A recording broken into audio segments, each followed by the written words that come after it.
All right, so Bill Hershey here with Ryan Burklo. Ryan Burklo is a financial planner specializing in supporting naturopathic doctors specifically with their finances, both personally and with their business. So we've been having a nice little conversation here about, we've been covering so much already, and we just hit the record button. Ryan, we're talking about transitioning this common problem that naturopathic clinics have, and we were comparing it to the dentistry industry, where you notice that dentist practices really are in a better position in their business to, basically an established dentist would sell their practice to a new dentist, and the new dentist would come into like an organized functioning business. Whereas in the naturopathic doctor clinic world, we don't see that as often. So maybe you can kind of describe what you're observing there. Yeah. So what, just to catch everybody up, I was talking to Bill about, I used to go into University of Washington and talk to dental students, and I would ask them the question of, hey, how many of you are wanting to start your own practice? And of course, like 90% of the room raises their hand. And the same thing happens when I go to Bastyr and I ask the same question, or any other webinar I do for naturopathic doctors. Most hands go up. And then I asked the follow-up question in the dental crowd, and the follow-up question was, okay, how many of you are wanting to start your practice from scratch versus how many of you are planning to either purchase another practice or start as maybe an employee, like another dentist in the practice, with the hopes of buying that practice owner out later on, like setting up some agreement for that plan. And again, the vast majority flip to buying out another dentist practice or starting as an employee to eventually buy out that practice. Obviously, some of them start from scratch, but the majority has that. And so what I've noticed is dental practices have that foundation out there, right? That's already going on. Well, in the naturopathic doctor world, I don't see that. Like, I rarely have seen that.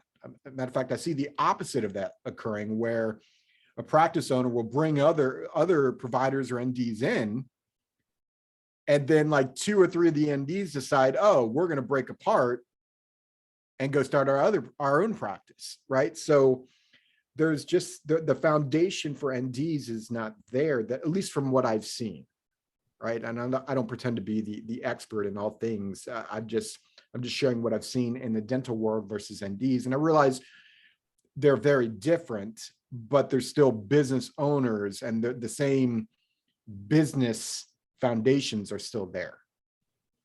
Awesome. Yeah, and this is just a fascinating subject for me too, that I'm really trying to kind of pick apart and understand myself. So maybe I can ask a couple questions here. I'm seeing a couple roads that we can go down. One is, what are the dentists doing well that the naturopathic doctors could do better in grooming their business, treating actually, it's a mindset shift here that business owners as a clinician, it's not just being a clinician, it's being a business owner that's offering a clinician service. And it's more than that. It's not just a business offering a service. The business itself can end up being the product, right? That to think that, okay, as a business owner, I can actually sell this business at some point and retire, and this could actually be my, what I use for my livelihood during my retirement. So that's the first road. Maybe we can take that, like, what could naturopathic doctors do better to create this sort of system where it's easier for a new doctor to come in and buy the practice, and it's a win-win because that funds your retirement, right?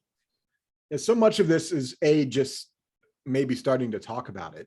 The first thing, another thing that I often do with NDs is I'm like, hey, what type of practice are you building? Are you building a lifestyle practice, or are you building an enterprise practice? And the difference between the two is an enterprise practice essentially is, if you didn't show up to work that day, the business would still actually open up and still produce revenue. The lifestyle practice is, if you don't show up to work, the business doesn't open. And whether or not you're in the lifestyle or enterprise practice, like it doesn't matter which one you're in.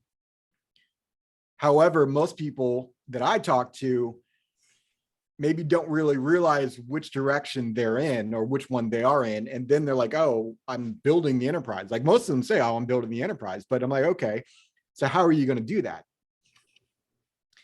And, you know, let's just call it what it is. Naturopathic doctors, they're not motivated by money, which is weird because I love to work with them and I'm in financial planning, right? I'm not motivated by money either, but I understand what money can do. Right. And so what money, and this is a shift I'm hoping to create, and people in general, but obviously with NDs, is it's not about money like being evil. It's more about the more successful your practice is, the more your message gets out. Yeah, exactly. And this is a lot of the work that I do with folks too. And just, you know, I'll be just kind of to give you an idea of where I'm coming from in my relationship with money is I spent 15 years at an ashram, distancing myself as far as possible from business, profits, finance, because I had such a distaste from what I'd seen as a young adult in the business world and in my own personal experiences with profit, money, greed, and all these things. So I've had to make that transition. And I think a lot of this is actually, you know, I see folks making this shift where it's like really being able to see money, finances, profit, making money as intimately linked to our own values, our own lifestyle, our own purpose in life, and the work that we're here to do in this world. When that link happens, then making money just becomes an integral part of that, right? So I'm not sure that it's tricky because we don't have formal education on money, financial literacy, these other things. So it's almost like the subject that's kind of taboo to talk about. Like, how much do you make? You know, no, we're taught not to ask that question, right? Yep. So it's like these subjects end up kind of like not really being acknowledged or addressed. We don't receive the business training in our, you know, higher education or in the clinical training. So it's like, this is kind of like the unmapped territory that is vitally necessary for a successful entrepreneur, right? Yeah, I mean, you hit the nail on the head, right? Like, what is the mission that you're on, right? Money is just a tool you can utilize to push your mission, right? And so if we're talking about it, like I said, step one, I think NDs should talk about it more, and not just talk about it more with you and I, talk about it more with each other. Yeah. Right? Because they have to, in my opinion, I think if they can start building and graining that in their culture, in their belief system, in what they're trying to build, rather than keeping each individual like siloed practice, right? And I mean this in the most polite way that I possibly can. Like, we all want to be our individual, like, unique snowflake, right? I do in my practice too, and I'm sure you do in yours. Yeah, totally. But I also leverage other financial planners and what they're doing in their mindset. I talk to them about that to grow. And I'm really hoping that NDs are doing this. Yeah. I do ask the question with them, like oftentimes, like in my podcast, Holistic Finance, I talk to them. And when I'm interviewing NDs, I always ask, where did you learn about building a practice? Where did you, and I start asking them, like, how did you get all of this information? And most of the time I'm hearing, I just winged it and learned from my failures. And don't get me wrong, learning from your failures is probably the biggest education you can get. Yeah. But why not learn from other NDs as well and maybe skip a couple steps? Exactly. And, you know, I wouldn't be in business if I didn't have that support, that mastermind support. You know, I would have failed too many times too quickly to even make it this far, right? Yep. So yeah, and I think this is essential. I think there's so much potential for that acceleration through finding that business support, finding those colleagues who you can have that open exchange with. And so this is awesome. And you know, I think this is part of what we're creating, actually, like an ecosystem where there can be this free knowledge exchange, where we as functional health entrepreneurs or adjunct professionals supporting the functional health profession can really help forward this profession and its position in today's economy, which is right now not great. Right? There's a lot of really talented healers out there who are just struggling, or not even seeing the public right now because they don't know what to do or how to do it to make that their main source of income. So I would love to ask you, you know, there's this other piece, you know, when you know, there's usually this threshold or this process that takes place as a solo practitioner. This lifestyle practice kind of grows, they gain traction, they fill up their you know, patient appointments, and they have to start hiring, whether it's a virtual assistant or eventually they might start bringing in other providers. So it's like, it's almost like the practice takes a life of its own and they become an enterprise practice without necessarily intending to do that, right? So how do you see that transition taking place, and how do you see that, you know, just, you know, taking place maybe organically, and how could that be done better? You know, how can that be done successfully? Yeah. I think there's three things that pop in my mind to answer that question. And I think two of them might sound self-serving to you and I. It's okay. Let's lay it out there. But let's just lay it out. Probably going to be serving everybody, I'm pretty sure. Yeah. So the first thing is like, we all like know stuff that we know, right? We know it. We all know stuff that we know we should know or learn, right? Then there's the things that we know we don't know. And then finally, it's the caveat of, I don't know what I don't know. Yeah.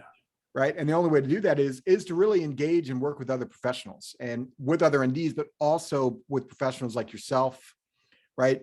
Helping them with their bookkeeping and accounting, like really taking that business owner mentality towards that and understanding their cash flows, right?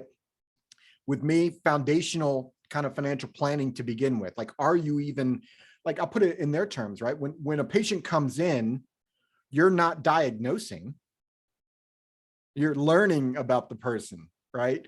You're wanting to understand what it is they've been doing from a health perspective, what they've been putting in their body, like all of what exercise they've been doing, all that kind of fun stuff, right? Then you move on. And so you need to have that foundation set. And most of the time, the foundation is not set because they jumped in.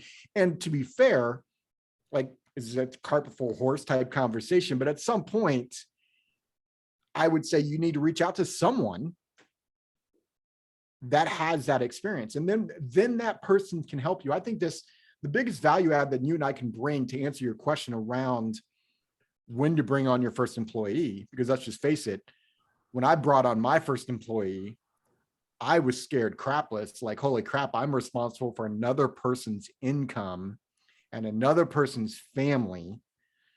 I can't fail. Then I'm looking at the cash flows coming in. I'm like, can I really do this? Like, I had all of this head junk. And what finally hit me was, luckily I have a business partner who we both talk and we're very open about stuff that's going on. And we started analyzing where our time is being spent, which then allowed me to say, crap, if I could spend more time over here, that would produce X revenue, which would clearly pay for the employee's salary and then some, right? And build that. So sometimes you need a professional almost just to kind of talk you through that. Yeah. Right. So it's what are those steps?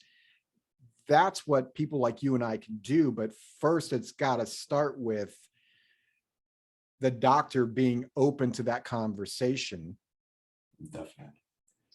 Yeah, I love where you're going with this. And really, you know, the key is, you know, there is an element of maybe, this may not always be the case, but I think this was one of the three that you named. It's almost like we're expected as entrepreneurs to know everything. And there's a little bit of, maybe we could just name it as entrepreneurial shame if we feel like we should know something and we don't. I think it's really important to acknowledge if there is that, just to be really raw and honest and, vulnerable with ourselves to like see like, yeah, there are parts of my business that I don't know well. But the other piece that, coming to that third thing that you named, which I would call that just being humble and realizing, hey, we all are human. We all have strengths and weaknesses, and that applies in our business as well. And, we benefit from having proper support.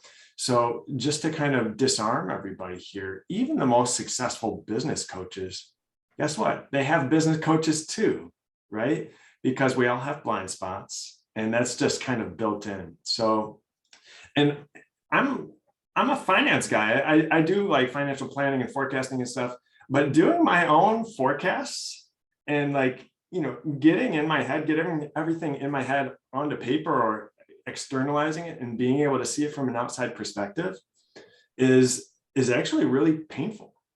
And it's a lot easier when I have somebody that I can talk to about my business plan, my ideas, trying to prioritize. So I have business coaches that I use for that purpose.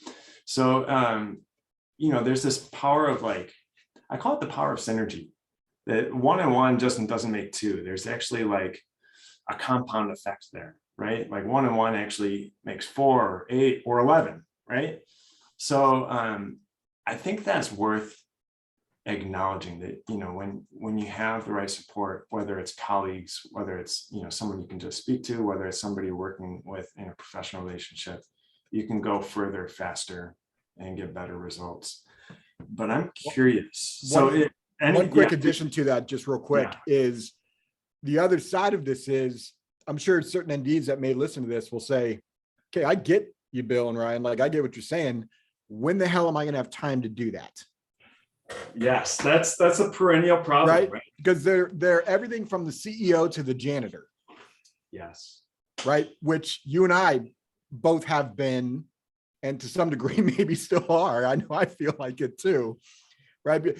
We will always have a bunch of stuff to do, no matter how big you grow. That's never going away, by the way, even though I thought it might.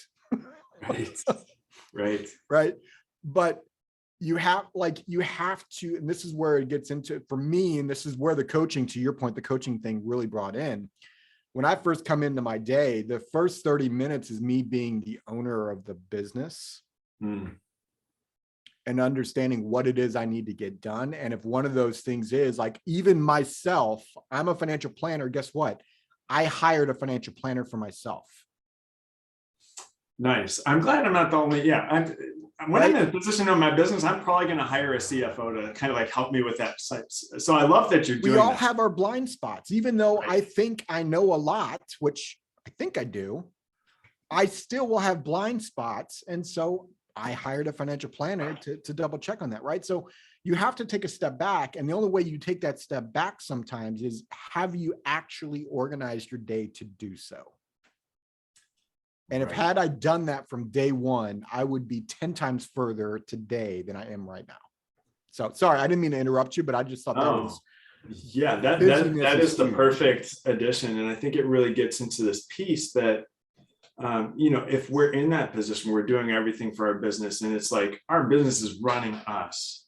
It's like, this is, the first thing, it's going to eat us alive if we let that continue. So it's almost like we really have to carve out the time, like you did, half an hour a day. For me, I have my Fridays that I dedicate just for working on my business. Sometimes I cheat, I throw other stuff in there. Sometimes I take a client call on Friday, but I just push it into the weekend right now. It's like, okay, if I don't get it on Friday, I'm getting it on the weekend. And we're all a work in progress, right? So it's like, starting from somewhere is better than nothing. But really, there's a great book on this. And I hope that every entrepreneur here, at some point, at least, you can get a summary online. Just look up summary of the book here is E-Myth Revisited by Michael Gerber. And such a great book. Yeah, it can save you so much pain as an entrepreneur to get some of these basic principles that, yes, as a business owner, we need to make time to not just work in our business, doing our thing, being a naturopathic doctor serving our patients, but we also need to make time to work on the business, because the business is the container, it's the vehicle, it's what's carrying our services to our patients. It's like in Ayurveda, they have this term called anupana. It's basically the carrier of the medicine. So like a carrier oil, it carries the medicine into the skin, right? So without that carrier, the medicine isn't going to be received as effectively. So the business, if we can recognize that the business is an integral part of us successfully delivering our healing services, to our patients, I think it's going to help, hopefully, even though I know naturopaths, if you're listening to this, I know, business may not necessarily be your jam or your thing, but seeing that it's an integral part, hopefully that makes it a little bit easier to embrace.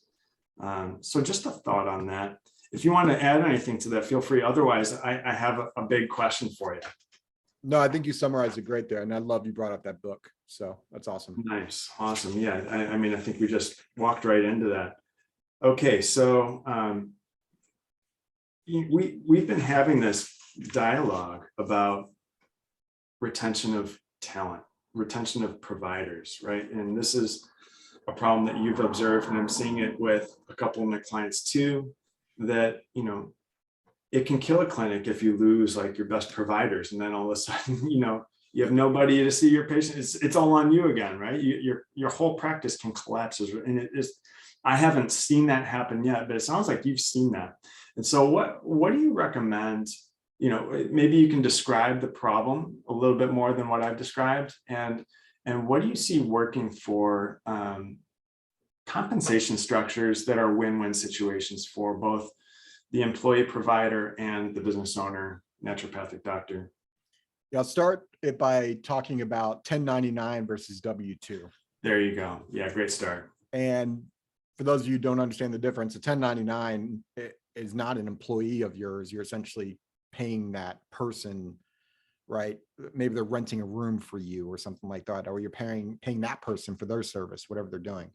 So a lot of ND clinics that I see out there, they have other providers, but the other providers are not employees of theirs. They're 1099, which means that other provider may be maybe an acupuncturist, maybe another naturopathic doctor. And so their patients are coming in to see them, but they might be renting a room from you, which is the revenue you get from that doctor, with the hopes of maybe cross-referring each other, right? And the problem with that is, or the problem could be, right? It depends on the practice you're building. The problem could be if that doctor says, I'm starting my own thing and I'm going to go buy my own shingle. Now you've just lost that. And now you have a competitor in town as well, right? Possibly a competitor. Or a competitor. I mean, we use that term loosely. I mean, I generally recommend people niche down actually and specialize in something, so you're actually complementing each other. But yep. Then we've got the W-2. The W-2 is your employee, right? And so with your employee, now you can train that person. You're getting revenue from the business that they're bringing in as well. And maybe, and this is the issue that occurs, if you're not providing the right training, or if you haven't set up the right compensation package, what's from stopping that employee now from up and leaving and taking their patients with them? And yes, that's happened. I know of a practice here locally in Washington where the practice owner had 5 doctors, 3 of them partnered together, up and left and started their own practice. And they didn't mean it maliciously. I don't mean to like come across like, I don't think these doctors meant to like hurt the owner.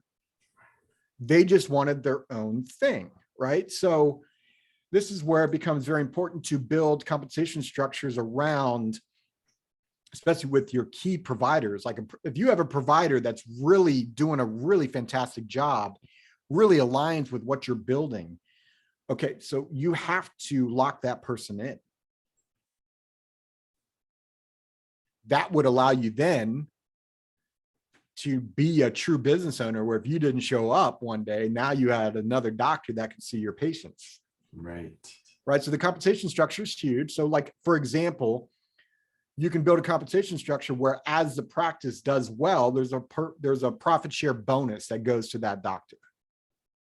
Or maybe their base compensation package is based on the revenue that they're bringing in the door. You're not only, and I know that might sound harsh, but you're also teaching that doctor what it's like to run a business. Because the revenue is dependent on their performance, right? Yep.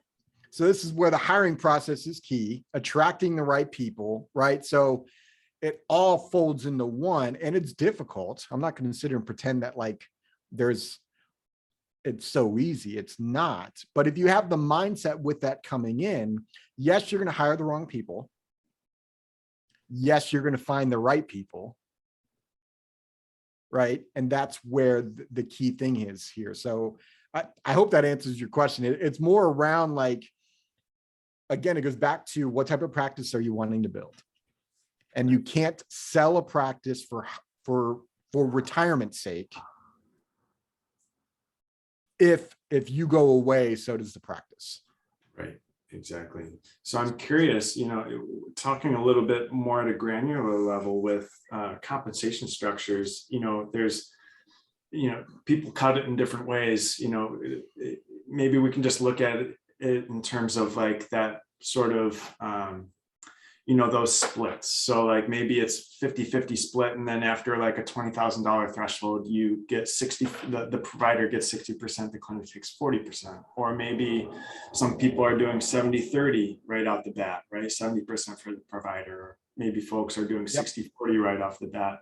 What do you find works well? Do you find that there is kind of like a going convention with that? And, for the providers, what do you think is the best deal for them? Like what would be reasonable for them to keep them? And then for the clinic, what can the clinic handle without necessarily like compromising the health of the business, right? Yeah, so there's a lot in your question there. And what I'll say to that is, let's talk about the providers first. Understanding what your provider wants. So when you're interviewing them, ask them, hey, what are you hoping to get by working here? Are you wanting to start your own practice? Is this just experience for you? Do you plan, how many hours do you plan on working? Like, where is your drive? Like, write these type of questions and ask further questions and let them know where you're going as a practice owner. So if you tell them as you being the practice owner and you tell these providers, I'm building my practice to look like X, and X includes having another 1, 2, 3 providers that are eventual maybe owners or partial owners in the practice. So now you're building that like path, right? And now you know where that provider is. So if that provider says, frankly, I'm just looking at getting experience, or I'm just wanting to help people, I'm not really looking at being a business owner. Okay, now you have an employee that at one point may up and leave because maybe they're done, like who knows. But then you have maybe another employee that says, no, I want to be a practice owner. And right now you're like, okay, let me earmark this provider and groom them, right? Culture's huge, right? Like I can't like overstate the culture's got to be there. So like for those of you listening, culture is number one. So I realize I'm talking about the compensation and how to keep them, but if the culture is not there, it doesn't matter. Hallelujah. Exactly. Step 2 though is they have to understand what is in it for them for the long run, because in the end, money does come into play, whether or not you like it or not. So to go a step further now, as the owner, we try to build in what we call vesting schedules so that you constantly have some sort of carrot at the end of the stick that has the ND want to stay. Wow. So this is the first time I've heard this term, vesting schedules. And I know we're coming up on time here. So if we need to, kind of to be continued on this, we can. I got about 10 more minutes. Let's finish this. Wonderful. Yeah, thank you. This is amazing. So the vesting schedule, what I mean by vesting is, here's an example. You hire a doctor. The doctor's awesome. You say, I want to keep you. So if you do X amount of revenue or whatever you design, I'm going to give you a $10,000 bonus at the end of the year. Okay. If that doctor gets a $10,000 bonus and he gets to keep, or she gets to keep the 10,000, what's from keeping them from going, okay, thanks for the 10K, I'm out. Good question. Instead, you build, and I'm keeping this ultra simple, so I realize this isn't the exact plan or money situation, right? But instead you build a plan of, okay, I'm going to give you 40K over the next 4 years based on these metrics, right? There's that $10,000 bonus. It's just every year now. And I might front load some of it, but every year you're with me, that 40K becomes more to be yours. So year one, you get 25% of the 40K. Year two, you get 50% of the 40K. Now the employee, like year two in, they're like, okay, do I really want to leave and leave $20,000 on the table? Right. So it's really, it might just not be bonus structure. It might be ownership structure. And how does that look? The same thing, really. Like at certain periods, they become certain percentage ownership in the practice, which now they get to be involved in the revenues. Right. So now they're a practice owner, which is what they wanted to be, as it were. And the best thing, and this is what I think eventually they all love, now they're not doing it by themselves. Right. So this is really an item of fascination for me. That somebody could evolve into the position of being a practice owner or partner in the practice, which means they would get salary pay based on whatever the compensation structure is. But on top of that, there's the profits of the business that they could then distribute amongst each other. Right. So it's like if the business is $1 million business, which a clinic is likely to be somewhere in that 500 to million or plus range. Right. So they could potentially, if there's say $100,000 in profit in a year, they would, if they're a 2-person business or a 3-person business, do you typically see folks splitting that even, like 33, 33, 33? It would be, obviously. Well, that's where the vesting piece comes in, right? And it depends on where you're at in your practice. Like there's a bunch of rabbit holes we could go down in this conversation. Right. Just, I think the big takeaway here is the vesting schedule is not to give all of your practice or all of the pie to the provider, and then the provider up and leaves. What's keeping the provider there? And for the next question I normally get is, okay, Ryan, I hear the vesting schedule. Well, what happens after 4 years? Then they could leave. No, you continue to do a vest. You now do another compensate, like deferred so you compensation. get a bigger carrot in front of them, basically. The carrot will always be there. And eventually it could get to where they actually will be buying you out. Right. Which, and all of these could be win-win situations, right? Yep. Because that frees you up. You can go on to create your next vision, whatever that would be, or retire, or. If you're wanting to build an enterprise business, your employees is your most valuable asset. And if you don't believe that, you're going to fail. Yeah, that's key. I'm so glad that you're singing that song, because that's a song that I'm singing too. So I'm curious, the biggest challenge with bringing in partners is like, if you've created this baby, you've created this business, and you want to retain autonomy in terms of, being the one to call the final shot.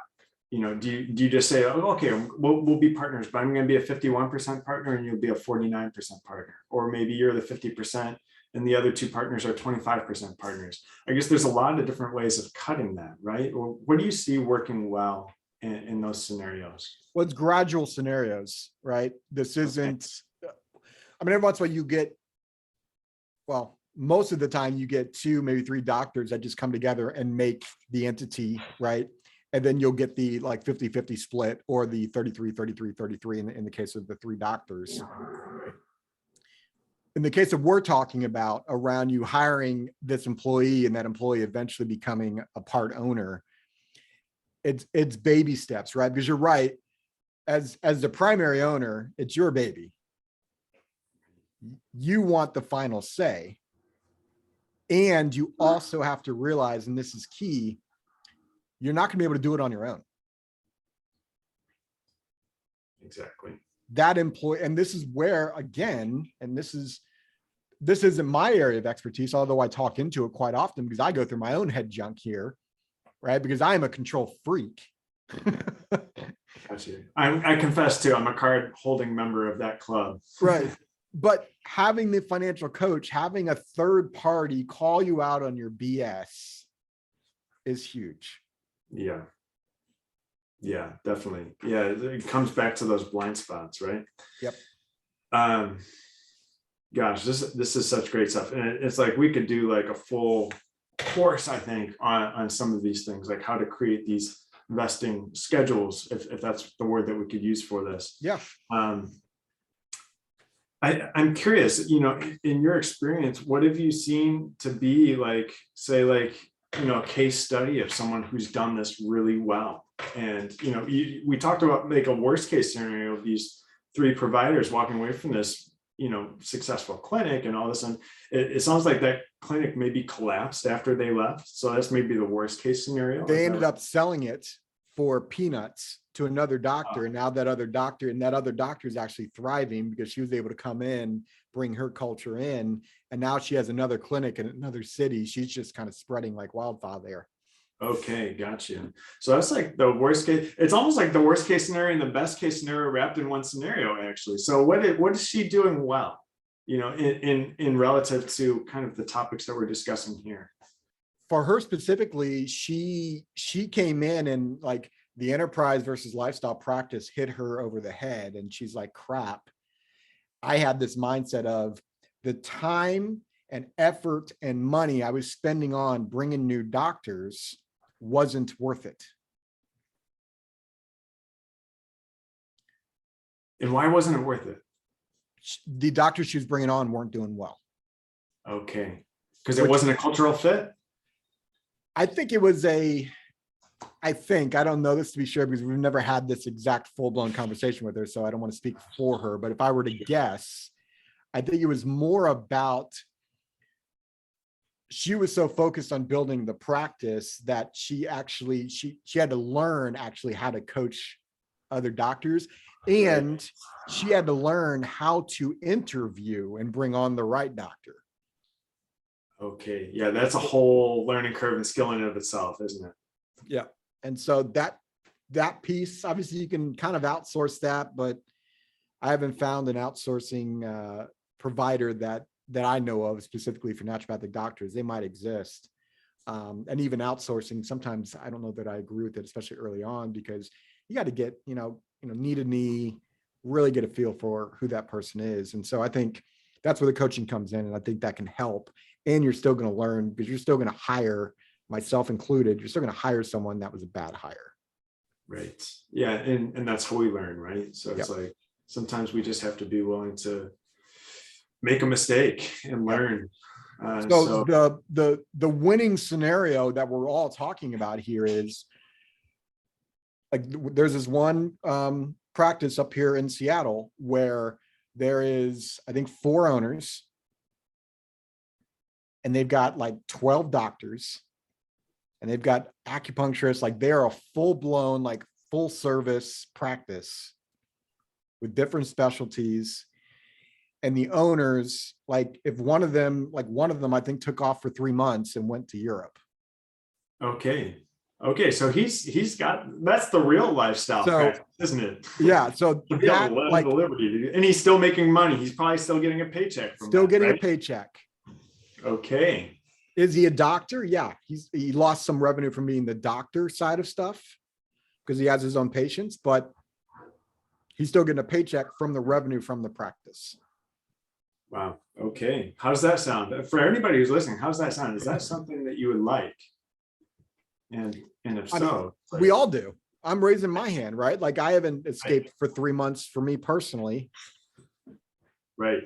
But Yeah, I'd like that too. I'm not there yet in my business. I'm still in the early stages, but yes, exactly. And I guess really, so for somebody who's just starting, like that may seem so distant, right? So what are the steps that somebody who's new in their practice can take to kind of work toward that from point A to point B? How can they work toward that point B? Yeah, I think it's all foundational steps. It's the initial baby steps. Get your finances in order. And really what I mean by that, frankly, at that stage is just get organized. Yeah. Yeah. Wonderful. Well, Ryan, this has been amazing. And I would love to, continue these conversations. And I'm sure we will. We have a podcast coming up shortly. In a couple of weeks, we're going to be recording that together. That's going to be, Ryan, what's the name of that podcast again? For Holistic Finance. Holistic Finance. Wonderful. So, okay. And how can folks find you, Ryan, if they're looking for you, how would they find you to have a conversation with you? Just go to holistic-finance.com and there's a spot for you to reach out to us, and that will come to me and go from there. Wonderful. Thank you so much. This has been amazing. And yeah, thanks for taking the time. Have a wonderful rest of the day. Yeah, this has been fun. Appreciate it. Sure thing. All right. Take care, man.